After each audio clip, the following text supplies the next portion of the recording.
Salam sejahtera Bapak, Ibu, serta saudara-saudari semua. Untuk memulai renungan tentang firman Tuhan ini, mari kita bersatu di dalam doa. Tuhan Allah Bapa di surga yang memenuhi hati, akal, dan pikiran kami umat manusia, berfirmanlah kepada kami, sebab kami bersedia untuk mendengar, dan atas pertolongan Roh Kudus mampukan kami agar boleh melaksanakan firman-Mu itu dalam hidup kami sehari-hari. Hanya dalam nama Tuhan Yesus kami bermohon kepadamu. Amin. Sebagai nas renungan firman Tuhan pada hari ini diambil dari 1 Petrus 2 ayat 21 yang berbunyi, karena Kristus pun telah menderita untuk kamu dan telah meninggalkan teladan bagimu supaya kamu mengikuti jejaknya. Sebagai tema yang diangkat dari nas renungan kita adalah mengikuti jejak teladan Kristus.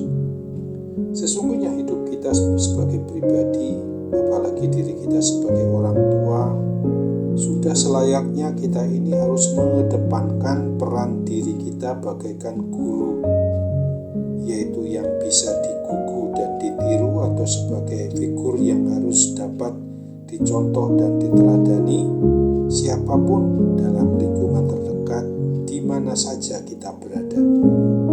Sebagai sosok yang bertanggung jawab dalam mendidik para tunas harapan bangsa, peran sebagai guru tersebut tidak bisa dipandang sebelah mata. Seorang guru yang baik pasti akan menjaga keselarasan antara tutur kata dengan perilaku atau tindakannya sehari-hari agar dapat meninggalkan jejak yang layak untuk diikuti oleh anak didik yang melangkah di belakangnya. Tuhan Yesus Kristus adalah guru yang maha baik, seorang maha guru kehidupan yang meninggalkan jejak keteladanan selama berada bersama-sama dengan umat manusia di dunia ini.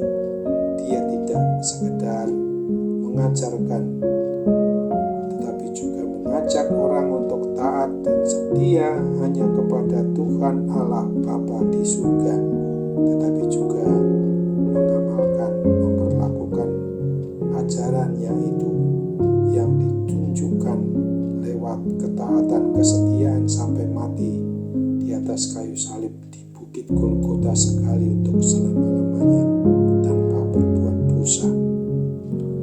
Teladan kasih yang ditinggalkan oleh Kristus Yesus, Tuhan dan Juru Selamat bagi kita umat manusia, sungguh-sungguh perlu untuk kita senantiasa sadari dalam hidup kita.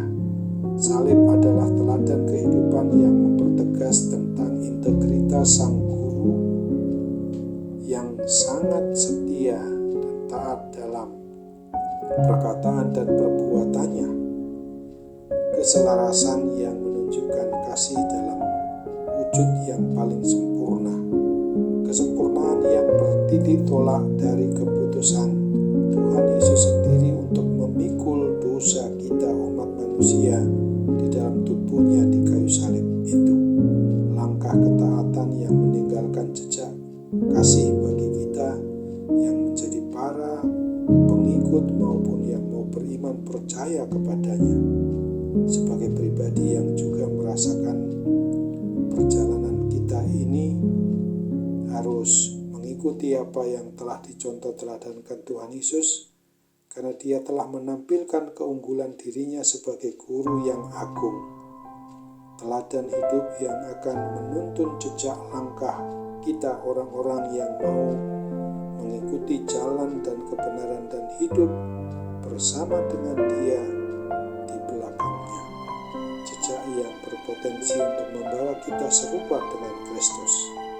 Ingatlah akan firman Tuhan sebagaimana dituliskan pada 1 Petrus 4 ayat 1 dan 2 ini. Jadi, karena Kristus telah menderita penderitaan badani, kamu pun harus juga mempersenjatai dirimu dengan pikiran yang demikian. Karena barang siapa telah menderita penderitaan badani, ia telah berhenti berbuat dosa, supaya waktu yang sisa jangan kamu pergunakan menurut keinginan manusia, tetapi harus menurut kehendak Allah. Amin. Mari kita kembali bersatu dalam doa. Tuhan Bapa di surga, terima kasih untuk firman Tuhan yang boleh mengingatkan kami pada hari ini, agar di dalam melaksanakan hidup yang masih Tuhan beri kesempatan di dalam kami menikmati hidup di dunia ini, haruslah selalu kami sadari dengan mengandalkan pertolongan Roh Kudus, agar kami boleh mengikuti jejak contoh teladan Kristus di dalam setiap aspek kehidupan kami, di rumah, di luar rumah, dan di mana saja kami berada, untuk sungguh-sungguh boleh menjadi contoh dan teladan bagi orang di sekitarnya dimanapun kami berada. Bapa yang baik, kami percaya Tuhan mau berkenan untuk mendengarkan suara permohonan kami ini. Kami mau sungguh-sungguh hidup sesuai dengan kehendak-Mu, untuk mengandalkan pertolongan Roh Kudus dalam seluruh aspek hidup kami, agar kami dapat memperlakukan hidup ini benar-benar sesuai dengan kehendak-Mu saja. Bapa, di saat ini kami tentu masih merasakan ada hal-hal yang pasti mengganggu tentang kesehatan maupun juga tentang kebaikan yang ada pada tubuh rohani kami maupun jasmani kami yang pada satu kesatuan ini. Kiranya Tuhan berkenan untuk memulihkan, bahkan menyembuhkan kami dari segala kuasa sakit penyakit apabila masih ada saat ini mengganggu dalam diri kami dalam bentuk sakit penyakit apapun juga. Kami percaya Tuhan pasti akan menolong kami, karena mujizat kesembuhan-Mu itu boleh berlaku dan terjadi dalam hidup kami. Untuk itu kami mau berserah dengan segenap hati, dengan segenap jiwa, dengan segenap akal budi kami. Sambutlah doa dan permohonan kami yang kami tahu kurang sempurna. Hanya Tuhan yang dapat menyempurnakan, bahkan mengabulkan sesuai dengan kehendak-Mu, karena kami bermohon dalam nama Tuhan Yesus. Amin.